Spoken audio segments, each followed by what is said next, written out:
வீட்டில் நம்ம அம்மா அப்பா வந்துட்டு சாப்பாடு ஏதாவது சமைச்சு எடுத்துகிட்டு வருவாங்க. நம்ம எங்கேயாவது வெளியில் போகிறோம், சரி அங்கே வந்து செலவு பண்ண வேண்டாம் அப்படின்னு சொல்லி.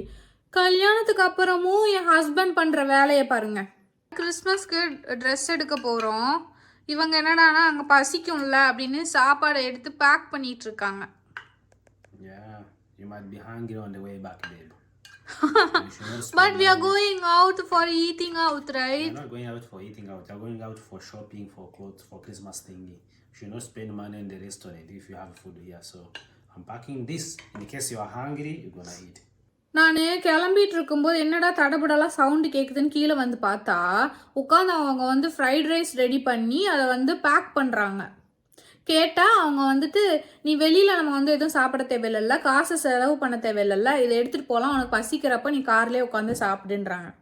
இந்த மாதிரி உங்கள் வீட்டில் நடக்குதுன்னா கமெண்ட்டில் சொல்லுங்கள். ரொம்ப கஷ்டம்.